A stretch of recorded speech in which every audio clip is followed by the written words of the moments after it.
Hi friends, welcome to my channel. ఈరోజు చిన్ని serial గురించి తెలుసుకుందాం. వాహా, ఈ ఆవకాయ ఎవరు కనిపెట్టారో కానీ వారికి చేతులెత్తి దండం పెట్టాలి. బాగుంది అని ఎక్కువ తినకక్క మళ్ళీ కడుపు నొప్పి అని హాస్పిటల్కి వెళ్ళాల్సి వస్తుంది. ఇలాంటి తినేటప్పుడు డాక్టర్ల గురించి ఆలోచించొద్దురా, రుచి గురించి ఆలోచించాలి. ఏమంటావు నాన్న? నా కూతురు ఏం చెప్తే అదే కరెక్ట్. నువ్వు ఎప్పుడు అక్క వైపే అన్న, నీ వైపు అమ్మ ఉంది కదా, అమ్మ గిట నీ వైపు ఎప్పుడు జంప్ అవుతుందో తెలీదు. అందుకే ఇద్దరు నీ వైపే. నీకు సపోర్ట్ చేయడానికి నేను ఉన్నాను కదా. గుడిలో ఒక చెప్పడం మర్చిపోయాను. గుడిలో మధు జాతకం చూపించాను. పెద్ద ఇంటి కోడలు అవుతుందంట. మెల్లగా తినమ్మా. ఏంటక్కో, ఈ పెళ్ళనగానే బావగారు ఏమన్నా తలుసుకున్నారా ఏంటి? బావగాడేవర్రా? ఈ మధ్య కాలేజ్కి వెళ్తున్నావు కదా, ఏమన్నా ప్రేమలో ఏమన్నా పడ్డావేమో అని.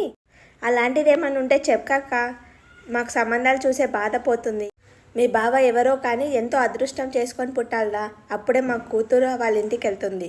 నానా, నేను ఎవరింటికి కోడలుగా వెళ్ళను అన్నాను కదా. ఎవరైనా కానీ వాడే మన ఇంటికి రావాలే తప్ప నేను ఎవరింటికి వెళ్ళను. అమ్మాయి అత్తారింటికి వెళ్ళడం ట్రెండింగ్ మారదా నాన్న? అది సాంప్రదాయం అమ్మా. మనం మార్చేద్దాం నాన్న, మనం మార్చేద్దాం. సరే అమ్మా, మనం మార్చేద్దాం. నాన్న, నాకు ఎంటెక్ పూర్తవ్వాలి, తర్వాత నాకు జాబ్ రావాలి, తర్వాత ఆ కార్లో మా నలుగురిని ఎక్కించుకొని తిప్పాలి. అదే కదా అక్క నీ కళ? అవునరా, ఆ కళ నెరవే వరకు నేను పెళ్లి చేసుకోను. నువ్వు ఎలా చెప్తే నాన్న అలానే చేస్తాడు. ఏంటి బావా, కవిత్వమా? కవిత్వమో ఏమో నాకు తెలీదు, కానీ నా ఫీలింగ్స్ అన్నీ ఈ పేపర్లో పెడుతున్నాను బావా.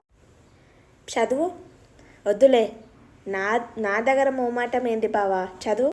చిన్ని, మై డియర్ చిన్ని, పదేళ్ళ నిరీక్షణ, అంతులేని నా ప్రేమ నీకోసం, నిన్ను చూసే క్షణం కోసం, నువ్వు పలికే మాటల కోసం, నీతో వేసే అడుగుల కోసం వేచి చూస్తున్నా. వస్తున్నా నా చిన్ని కోసం, నా ప్రేమను పొందే కోసం. చిన్నితోటే నా జీవితం, చిన్నే నా సర్వస్వం. నువ్వు కనిపిస్తే నా కళ నిజమవుతుంది. నా జీవితం ఓ కళలా మారుతుంది, ముగింపు లేని కళ అవుతుంది. సూపర్ బావా, సూపర్ రాసావు నువ్వు. ఇన్ని నాళ్ళు నీవు దాచుకున్న నీ ప్రేమని ఇలా రాసావు. తొందరలోనే నీ మనసులో ఉన్న భారం తగ్గాలని నేను కోరుకుంటున్నా. ఆల్ ద బెస్ట్ బావా. థ్యాంక్ యూ బావా. ఒసే చిన్ని, నువ్వు సచ్చినా కానీ మా కొడుకు నిన్ను వదలట్లేదేమే, ఇంతలా డిస్టర్బ్ చేస్తున్నావు. థ్యాంక్ యూ బావా, థ్యాంక్ యూ. తీసేయాలి, వన్ మనసులో నుంచి చిన్నిని తీసేయాలి. మనకు కావాల్సిన రికార్డ్స్ ఇక్కడ దొరుకుతాయని జ్యోతి చెప్పిందే. దొరికితే ఓకే, దొరకలేవనుకో దాని సంగతి చెప్. ఇదిగో లోయి, నీ ఎనిమి ఇప్పుడు వస్తుంది మజా. ఎందుకు నవ్వుతున్నారు? ఏం లేదు, ఆగండి. ఎందుకు నవ్వుతున్నారు? నా ముఖంలో ఏమైనా కోతలు ఆడుతున్నాయా? నీ ముఖం మీద పాదు, నీ వెనకాల గాడిదలు ఎగురుతున్నాయి. చూసుకో ఒకసారి. ఏది చూడని? అవునే, ఏదో రాసి ఉంది. ఐఎమ్ డాంకీ అని. దాని కంట పడ్డామనుకో మనకు ఏదో ఒకటి చేస్తుంది. పద, దానికేం భయపడేది.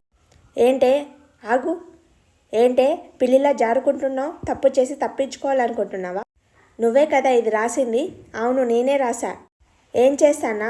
ఇంకోసారి ఇలాంటి పనులు చేయకుండా, తిక్క పనులు చేయకుండా నీ అంత చూస్తాను. ఏంటే తమాషాలు చేస్తున్నావా? కాలేజ్లో గిట్ట ఎక్స్ట్రాలు చేస్తున్నావంట.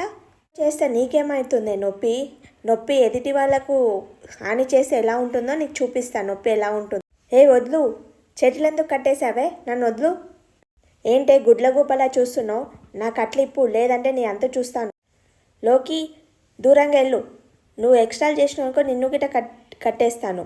ఇది నాకు తనకు జరుగుతున్నవా? రాకు, చెప్తున్నా. వచ్చావనుకో మర్చిగుండదు. మా ఫ్రెండ్ని వదిలి నేను ఎలా వెళ్ళాలి? వెళ్ళలేవనుకో నీ తల పల కొట్టేస్తాను. వెళ్తావా లేదా? బేబీ ప్లీజ్, బేబీ వెళ్ళకు, ప్లీజ్ బేబీ. ఏయ్, మర్యాదగా కట్లిప్పవే. ఏం చేస్తానో నాకే తెలీదు. ఎదుటి వాళ్ళని ఏడ్పించి నువ్వు హ్యాపీగా ఫీల్ అవుతావు కదా. వద్దు, ఆ పేపర్ ఇటు వద్దు. ఏంటే ఇది? మర్యాదకి ఈ పేపర్ తీయు. ఇప్పుడు నువ్వు ఏడుస్తుంటే అందరు హ్యాపీగా ఫీల్ అవుతారు. ఎప్పుడు ఎదుటి వాళ్ళని ఏడిపించాలని చూడకు. నువ్వే ఏడవాల్సిన పరిస్థితి వస్తుంది. చూడండి, తను చేసిన పనికి నేను ఇచ్చిన పనిష్మెంట్. ఎవరైనా మీరు కట్లు ఇప్పాలని చూసారనుకో వాళ్ళకు కూడా తర్వాత ఇదే పనిష్మెంట్ ఉంటుంది. ప్లీజ్ వీడియోలు తీయకండి. వీడియోలు తీశారనుకో నేనేం చేస్తానో నాకే తెలీదు. ఆపండి. ఇక అందరూ వెళ్ళండి. ఏయ్, ఎక్కడికి వెళ్తున్నావు? వెళ్ళకు. వీడియో వైరల్ అయిందనుకో కాలేజ్లో నేను తలెత్తుకోలేను. టైం చాలా అయినట్లుంది. ఎవరన్నా ఉంటే హెల్ప్ చేయండి ప్లీజ్. Help please. ఈ మధు నన్ను కట్టేసింది, దానికి 10 చేస్తాను. టైం చాలా అయినట్లుంది, ఎవరు లేరు. ఆటో అన్నా ప్లీజ్ హెల్ప్, ప్లీజ్ హెల్ప్. అమ్మ నేను లోహిత. అమ్మ ఆటో ఆపు.